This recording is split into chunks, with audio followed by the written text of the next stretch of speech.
Welcome to PD on the Go, the podcast that delivers bite-sized learning on communication, collaboration, and facilitation for busy teacher leaders. Tune in while you're in the car, on your lunch break, or making copies, and get ready to level up your leadership skills. My name is Hallie Case, and I'm from the Office of Professional Learning in Fairfax County Public Schools, and I'm joined today by my teammate. Hello, Mary Beth Anderson. So Mary Beth and I are going to be talking today about a challenge that we hear from teacher leaders throughout our school division as they think about the teams in their schools, which is, and this question almost word for word is what we hear. How do I get buy-in? Mm-hmm. How do I get buy-in around common assessments? How do I get buy-in to change the way we've been facilitating meetings so that there's protocols and we're not just having open conversation? So how do I get buy-in? So we want to talk about that. How do you get buy-in? And first, we want to offer a little bit of a language shift where we start shifting from buy-in to commitment. How do we get teachers to commit to the work that we're doing as a team? And that's more than just semantics and wordplay. So Mary Beth, what's the difference between those two words? Yeah, so when we say buy-in, it sounds like I'm selling something and you're buying it. And when we say that, it's I'm the owner of those ideas and I'm just trying to get you to buy it, mm-hmm. And there's not really that commitment piece. And so we have to think about, like, how do we shift it more to this idea of we are all in this together and we know that this is important work for our students, versus like, hey, come visit me at my table and buy what I'm selling. It makes me think a little bit about, like, when I do online purchases. Like, when I buy something from Amazon, I can return it if I don't like it. Right. But if I buy from a different online realtor? Sorry, can we? Retailer? Yeah, retailer. And I have to pay for shipping, and I'm not going to return that. No. It's too hard. So I'm committed to whatever it is. Or you just throw it to the side and you ignore it. Yeah. And you attend. I'm thinking about I bought it, I'm not really into it, so I'm just throwing it to the side. That's true. So, how do we get this feeling of commitment? Like, what are some things that we can do when we're trying to foster this feeling of, like, I'm not trying to sell you something. This benefits all of us. Like, we could be committed in the work together.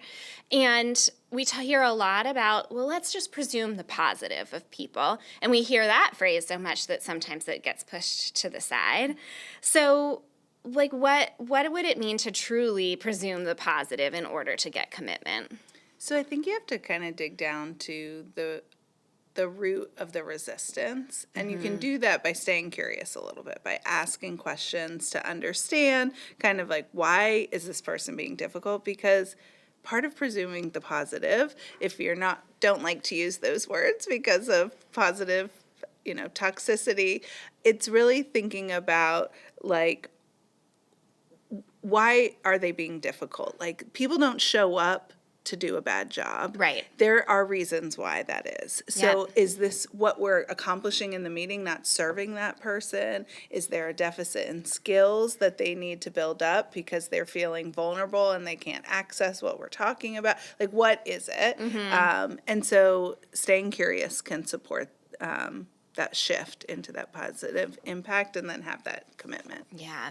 Because as a teacher leader, you really have to listen to that resistance and believe it, mm-hmm. and believe that it comes from a person who's trying to do their best work, right. And that they think that in the decision they're making to not be committed to a decision or to a new practice, that it's in the best interest of their mm-hmm. students or themselves, right? And so if we don't listen to that resistance and presume the positive, then we could alienate that person, and they're really quickly going to return what we're selling to them, right? Yeah.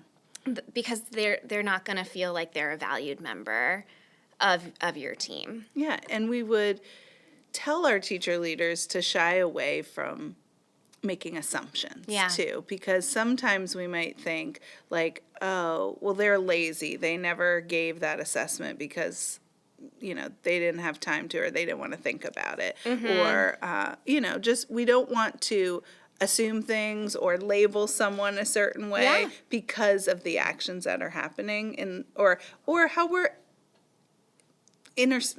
taking in what we think their actions are showing when it could be really something else. We like our want to look perception. at circumstances and not someone's character. Exactly. When we're trying to understand where someone's coming from. Right. Yeah.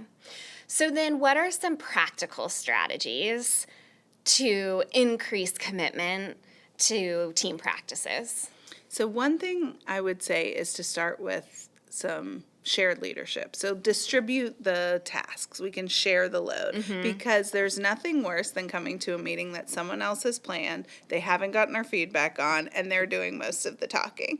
Because you're like, why am I even here? You could have just run this meeting by yourself. It's Mary Beth's team. Exactly. So it's like, how do we get feedback from everyone to see what do we want to accomplish in our meeting is when we think about those 4 critical questions. Yeah. Also think about, okay, so if we're going to do the community builder, Hallie will start that. Then Mary Beth will start the data dialogue, and our other teammate will start the unpacking process. So that way everybody shares some of that load, and they're also committed to the work that you're doing for your students. Yeah.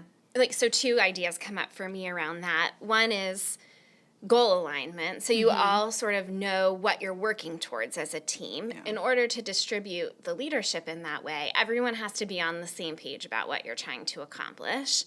And then the other is that you put familiar structures in place each time, because I think there would also be nothing worse than someone planning an agenda that you had no part in creating yourself and then saying, you're going to do this and you're going to do this. And it's like, but why? What? Right. Why? That's like a dictatorship. I had nothing to do. I'm just telling you. You're just doing, right? And so if you develop together a comfortable rhythm of how you're going to do things, then the what is going to be able to change, but you're going to be able to still function and distribute. And I think over time, people will feel like they need to be there and they can be committed to the work because they care about it and it impacts them. Because at the end of each meeting, you could create your agenda for the next time and say, what worked today? When we think about what's coming up next week, what do we want to add? And so everyone has a piece. And also, what part do you want to facilitate? So then everyone walks away from that week knowing what they're doing next week. Knowing what to do. Yeah. So these are just a few ideas, and we'll share more resources. So Mary Beth, what are some things that we'll share with our listeners for this? So we have a asynchronous module on collective commitments, so that can start that goal setting work. Okay. We can also share some of our rolling agendas so that people can see a sample of what that could look like to kind of keep that work organized to be able to share the leadership. Perfect. Yeah. So we will share those 2 resources. They'll be posted on our teacher leadership site, which you can find the link to through our Instagram account at FCPS_PD, or by searching for us if you're in FCPS on our Atlas pages.